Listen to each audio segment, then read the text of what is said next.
Disclaimer: this content is intended for mature audiences only. Viewer discretion is advised. It started on a rainy Tuesday night, the kind of night when the world feels a little quieter, and every word carries a little more weight. I wasn't supposed to be there, not at that hour, not in her apartment. But somehow, fate has a strange way of bending rules when two people are meant to meet at the wrong time, yet in the right way. She was sitting by the window, the soft glow of the city lights tracing the shape of her face. When she turned, her eyes met mine, and everything else, the noise, the storm, the city, just disappeared. She laughed softly, almost nervously. "Don't make me laugh," she said, trying to hide the tremble in her voice. But I couldn't help myself. I leaned a little closer and said, "Then stop looking so beautiful." The air froze between us, that fragile moment where laughter turns into something deeper, something neither of us had the courage to name. Her name was Emily. She wasn't like anyone I'd ever met. There was something about her, a quiet sadness behind her smile, like she was hiding a story too heavy for her to carry alone. I didn't know what she'd been through, but I knew one thing: she'd built walls high enough to keep anyone out. And somehow, I wanted to be the one who stayed long enough to see what was behind them. The first time I touched her hand, it wasn't electric or magical, it was real. Cold fingers, hesitant grip. Like she wasn't sure she deserved to be held. And maybe that's what drew me closer, the quietness of her pain, the way she tried to mask it with laughter, with words like "I'm fine" when she clearly wasn't. But the truth? I wasn't fine either. We were two people pretending not to care, pretending to be strong, when all we really wanted was to be understood. Every conversation we had felt like walking on a wire, a mix of teasing and tension, laughter and something dangerously close to confession. And maybe that's why that night changed everything. Because sometimes, all it takes is one line, one careless sentence, to blur the line between friendship and something else entirely. As I stood there, looking at her, I couldn't help but wonder, how do you know when you've crossed that line? When does a laugh turn into a heartbeat? When does a glance become a confession? You could almost hear the silence stretching between us. She looked away first.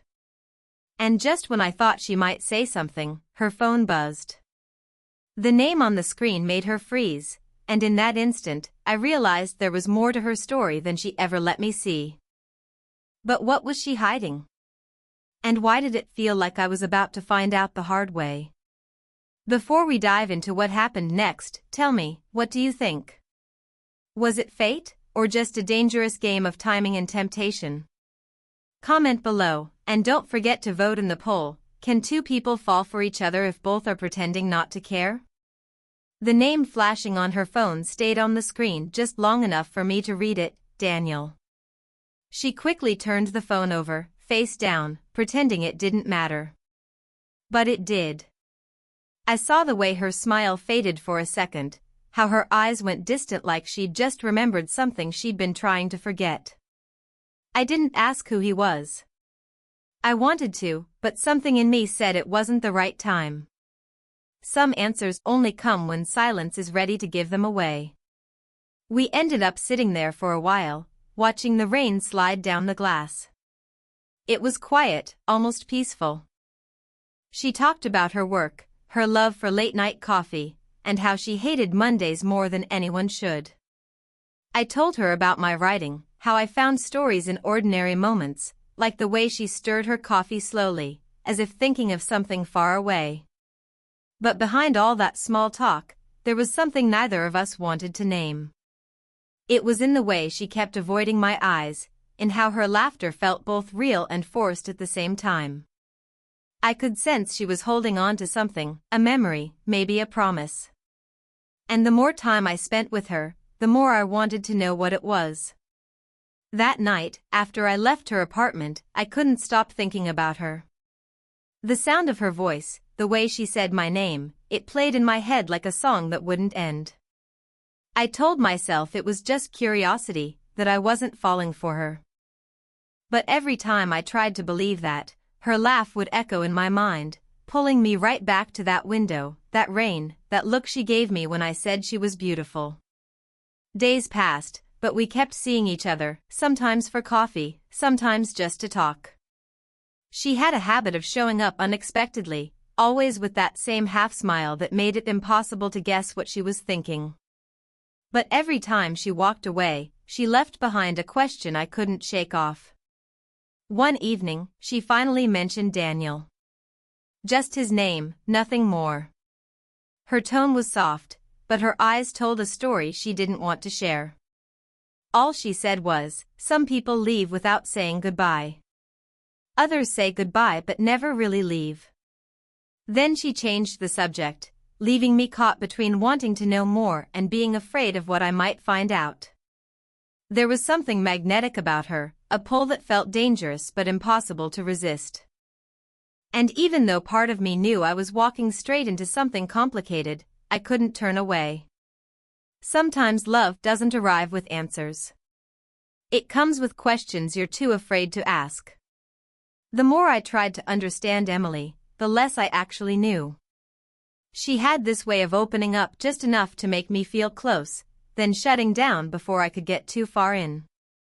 It was confusing, almost like she wanted me to care but was terrified of what that would mean. Every time I thought I was beginning to understand her, she'd say something that made me question everything all over again. One night, we went for a walk along the quiet side streets near the old bookstore she loved. The sky was clear, the kind of evening that feels like it's holding a secret. She was quiet that night, her hands tucked into her coat pockets, her eyes lost in thought. I asked her what was wrong, and she said, almost too quickly, "Nothing. I just hate when memories sneak up on me." That word, memories, hung between us. She didn't explain, and I didn't press, but I could tell whatever she was thinking about wasn't just a small heartbreak. It was something deeper. Maybe that's where Daniel came in. I could see traces of him in the way she hesitated before trusting someone, in how she kept her emotions wrapped tight like fragile glass. But there was another layer too, the moments when she'd laugh at something small, when her guard would drop for just a second. Those were the moments that made everything else worth it. I started noticing how she looked at me when she thought I wasn't watching. It wasn't affection, not yet. It was curiosity mixed with fear, like she was deciding whether or not to take the risk. Then something strange happened. One evening, I stopped by her place unannounced, something I'd never done before. The lights were off except for the faint glow of her phone on the table. There were a few missed calls from the same name, Daniel. My chest tightened, but before I could think too much, she appeared at the door, startled to see me there. For a second, she looked like she'd seen a ghost. She smiled quickly, almost forcing it, and said, "You should have texted first." Her tone was calm, but her hands were trembling slightly. I didn't mention what I saw. I just nodded, but that night, every word between us felt heavy, like both of us were pretending not to notice the silence growing louder. Later, as I walked home, I couldn't help but wonder, was I falling for someone who still belonged to her past? Or was her past just haunting her too much to let her move forward? What do you think? Should I have asked her the truth right then, or waited until she was ready to tell me herself? Comment below and let me know what you would have done in that moment, because something in my gut told me that night changed everything. After that night, something between us shifted, quietly, almost invisibly, like the air right before a storm. Emily started pulling away, not enough for me to say she was gone, but just enough to make me feel her distance. Her texts came slower, our calls shorter. And when we did meet, her eyes always seemed to be searching for something, or someone, that wasn't there. One evening, I found myself waiting for her at our usual coffee shop. The rain had started again, tapping softly on the windows. She was late, which wasn't unusual, but that night, the wait felt different, heavier. When she finally walked in, she looked pale, her hair still damp from the rain. She forced a smile and sat across from me, her hands wrapped around her coffee cup like she needed its warmth to hold herself together. "I need to tell you something," she said, her voice barely a whisper. My heart sank instantly. Those words never lead to anything simple. I stayed silent, waiting. But before she could continue, her phone buzzed again. "Daniel." This time, she didn't ignore it. She looked at the screen, her lips trembling, and said, "I have to take this." She stepped outside, leaving me staring at her untouched coffee, wondering what truth was waiting behind that call. I watched her through the window as she spoke, her face lit by the flicker of passing headlights. Whatever she was hearing, it wasn't good. I could see her shoulders tighten, her head drop slightly. When she came back, she tried to smile again, but her eyes gave her away. They looked like someone who'd just lost a battle they never wanted to fight. I asked her if she was okay. She nodded, but her voice cracked when she said, "Some things have a way of finding you, no matter how far you run." Then she stood up, said she needed air, and walked out. I didn't follow her, not right away. Something told me she needed space, but my instincts screamed that this was more than just a bad memory. Minutes passed. Then an hour. Her phone went straight to voicemail. The rain turned into a downpour, and I couldn't sit still any longer. I grabbed my jacket and ran into the street, my mind racing with every possibility I didn't want to imagine. When I reached her building, her apartment door was slightly open. The lights inside flickered softly, and her phone was still on the counter, buzzing with one last message from Daniel: "We need to talk. It's time." And that's when I realized, whatever secret Emily had been hiding, it wasn't just about love. It was about something much bigger. I stood frozen in her doorway, rain dripping from my jacket onto the floor. The apartment was too quiet, the kind of silence that felt wrong, like it was holding its breath. The only sound came from the soft vibration of her phone still lighting up with Daniel's name. My gut twisted. I called out her name once, twice, nothing. Then I noticed her shoes by the door, soaked and muddy. She'd left in a hurry, maybe even ran. I picked up her phone, staring at the message again. "We need to talk. It's time." Those 3 words replayed in my head like a riddle I couldn't solve. Part of me wanted to call him back right then, demand answers, but another part told me not to. If Emily hadn't told me who Daniel really was, maybe there was a reason. Maybe I wasn't ready to hear it. The rain outside grew heavier. I grabbed my keys and went looking for her, driving through the same streets we used to walk together. Every corner, every cafe, every park bench empty. I called her again and again, until finally, after nearly an hour, she answered. Her voice was shaking. "Don't come here," she said. "Please, just go home." "Emily, where are you?" I asked. She paused. I could hear her breathing unevenly, then she whispered, "I can't explain right now." I thought I could outrun it, but I was wrong. And just like that, the line went dead. My chest tightened. Outrun what? Who? I turned the car around, heading toward the one place she might go when she felt cornered, the old bookstore. The one she said felt like her safe place. When I got there, the door was unlocked, lights dim. And there she was, sitting on the floor between the shelves, tears in her eyes, holding an old photograph. I sat beside her without saying anything. She handed me the picture. It was her and Daniel, standing in front of the same coffee shop where we first met. They looked happy. Too happy. "He was my fiancé," she said quietly. "He disappeared a year ago. Everyone thought he ran away. But now, he's back." I didn't know what to say. My heart was pounding so loud it drowned out the sound of the rain.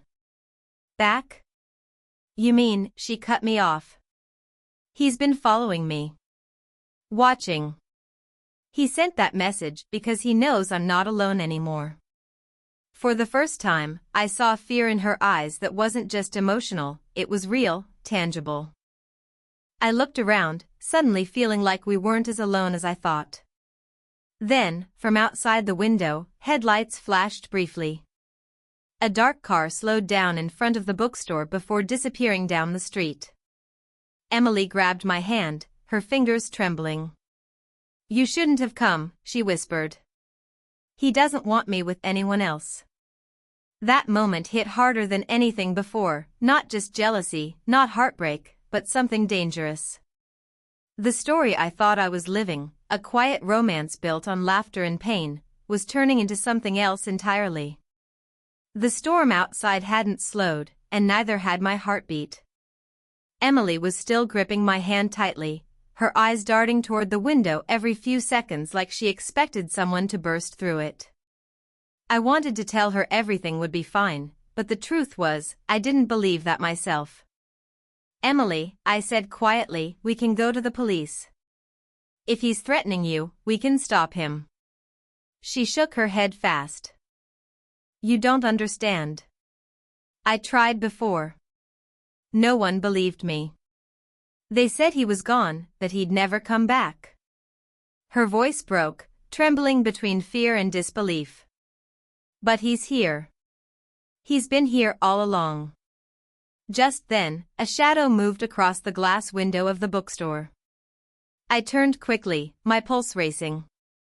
The door creaked, and a familiar voice came from behind it. "You always did like hiding in old places, didn't you, Em?" Daniel stepped inside, rain dripping from his coat, his eyes locked on her. He looked nothing like the man in the photograph, tired, hollow, haunted. Emily's breath caught in her throat. "Daniel," she whispered. He smiled, but it wasn't the kind of smile that meant peace. "You left without saying goodbye."